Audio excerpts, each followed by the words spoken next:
Running an online business can be incredibly rewarding, but let's be honest, it can also be very stressful. You're juggling responsibilities, you're pushing towards growth, and you're often wearing many different hats. And in the midst of it all, it's easy to neglect one crucial thing: self care. I know I have done this before in the over 20 years of running this business.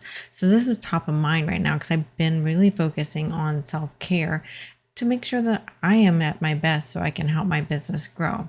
So today we're going to dive into what self-care is. What are some ways that we can really work this into our busy day? Because let's be honest, we all are really busy. And how can we practically put this in our day? So join me as we dive deep into this and find some great solutions. Welcome to the E-commerce Made Easy podcast. I'm your host, Carrie Saunders. When we started this business, all I had was a couch, a laptop, and a 9-month-old. My main goal? To help others. Now, with over 20 years in the e-commerce building industry and even more than that in web development, I have seen a lot. I love breaking down the hard tech into easily understandable bits to help others be successful in their online business. Whether you're a seasoned e-commerce veteran or just starting out, you've come to the right place. So sit back, relax, and let's dive into the world of e-commerce together. Welcome back to the podcast. Today's episode is a little bit different from our usual business growth as we're going to be talking about self-care.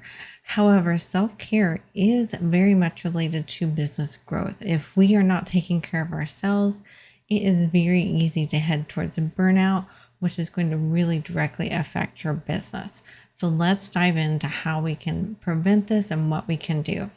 So first off, we all probably know that self-care is important to our business growth. And when you're running a business, you are the driving force for the business. And if you're not physically at your best or mentally at your best or even emotionally, it's going to affect your productivity, creativity, and decision making. You're going to get potentially into what is called decision fatigue. I know I get that sometimes, and I try to work purposely to make sure I don't get into that situation. And burnout is very real and it can happen to the best of us. I know it's happened to me a few times in running this business, and I've found ways to get through that and really make sure that I am getting the joy back into running the business because it is something I do truly love to do.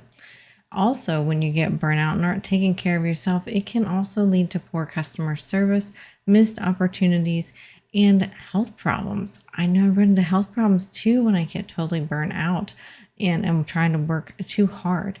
And it makes it hard for you to then progress in your business, which is what you're really trying to do.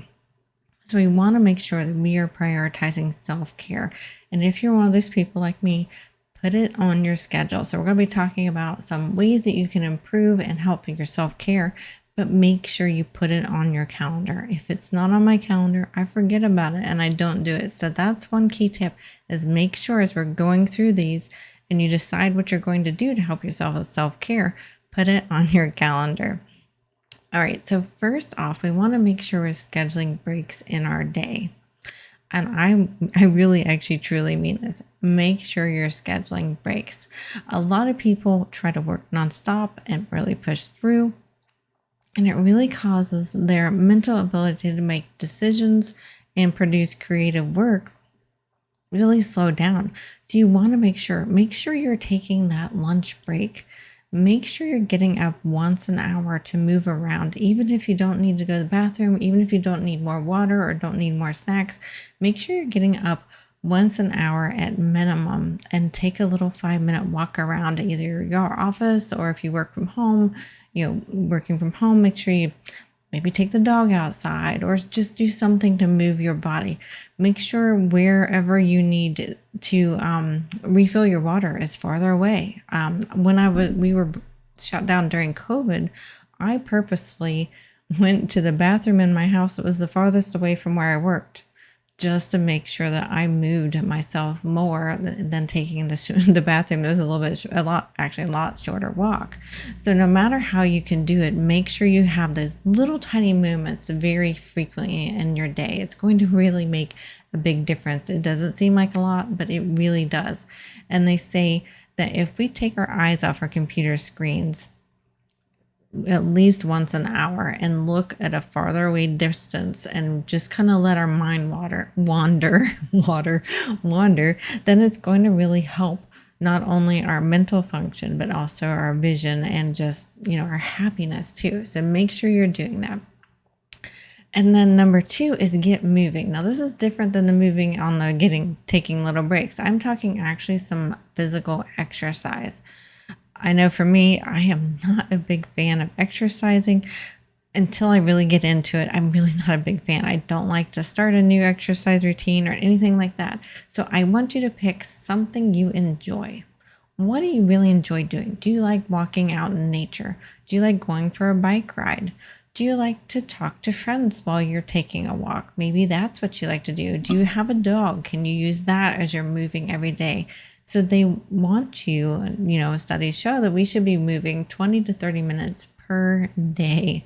Now, I know that I am not up to this 20 to 30 minutes per day myself. It is something I am working on. I'm currently moving every Sunday for an hour. I'm doing yoga right now. It's a wonderful yoga class, by the way, but I'm doing yoga, and that is my one day a week. I'm doing yoga, which is strength training and stretching. And then I've recently added in a bike ride once a week. Now, both of those are an hour long, so it's kind of up to you whether you want to count that as 2 times for the week, each. As far as your 20 to 30 minutes, I think in my brain I kind of do, because they're pretty tough workouts. I do make them pretty tough.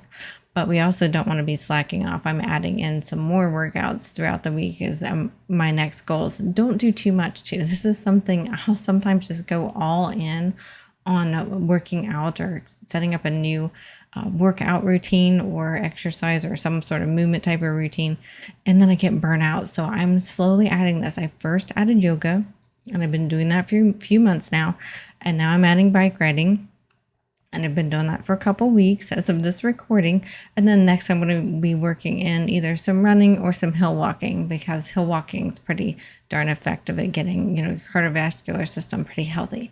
So make sure you put this on your calendar. And like I said, don't burn out doing it either. That's what we're all trying to prevent here. So if you're not already doing some movement routines during the week, add one. And then wait a few weeks, and then when you're ready, add another one. But make sure you're purposeful about this. It's really important to be physically fit so that we can do our best mentally and creatively. Okay, so the number 3 is prioritizing sleep. This is something I know I definitely do, because you don't want to be around me if I haven't slept enough. You can ask family and friends and they'll be like, oh yeah. And they'll even say, don't talk to her in the morning, because I am not a morning person. But I do prioritize my sleep. I make sure I get at minimum 7 hours, and they recommend 7 to 8. And I know for my body, I need in the 7 to 8 hour range. So I make sure I get a minimum of 7 hours. Now, when I say a minimum of 7 hours of sleep for me, I will pad it in there with about a half an hour of falling asleep and waking up. I take a little bit more time to fall asleep, and I take a little bit more time to wake up. It's just who I am. It's who I've always been. So when you are making sure you're prioritizing your sleep, kind of factor that in, because we actually want the 7 to 8 hours to be actual sleep time, not the falling to sleep time, and not the waking up time. And another thing that's really good before you go to sleep that I've been practicing for a bit now is really, being thankful and having gratitude and having thankful thoughts before you go to sleep. It can really help calm your mind and your brain so that you're not, running off in nowhere in your brain trying to figure out how you solve this problem or that problem, or what if this happens, So really try to calm your mind. Think about all the good things that have happened to you in that day, and really focus on grace and gratitude before you go to sleep. And you're going to have a much better sleep cycle whenever you do that. Okay, and then so number 4 is practicing mindfulness. Now, running a business comes with a lot of stress. Sometimes it's great and it's roses, and sometimes it's pretty stressful. So we want to make sure we're practicing mindfulness so that we can manage the stress. It can be as simple as taking a few deep breaths when you feel overwhelmed, or spend 5 to 10 minutes a day meditating. this is something I've been doing even more of the past few months, is when I'm sitting here working and I start feeling like stress and I feel my shoulders kind of raising up by my ears. I'm sure you felt that before, right? I know my mind's gone into this fear or stress state. So I will take a moment. If needed, I will close my eyes and I'll start thinking grateful thoughts in my head. I will start getting my mind focused on, good things and how I want things to turn out, not the fear of what if they turned out this way. And that's a really great way to really calm your mind. And you're going to be able to find that you can make better decisions and you're going to be a much happier person whenever you realize what you're doing and sit back and do this. So regularly throughout the day, I'll do kind of like a body check on myself. How am I holding myself? Are my shoulders tense? That's where I tend to have my tension. My shoulders get tense. Are my shoulders tense? Is my neck tense? I tend to have it in my upper body. Check yourself. You could have it in your lower back or your lower torso in your body, in your stomach area. Figure out where is your physical stress, where does it manifest? And be conscious of that and pay attention to that. Maybe even if you need to set an alarm a few times a day, that's just a check-in, just check in physical stress alarm, and then it'll go off and you'll be like, okay, do I feel stressed? If I do, then I'm going to take a few deep breaths.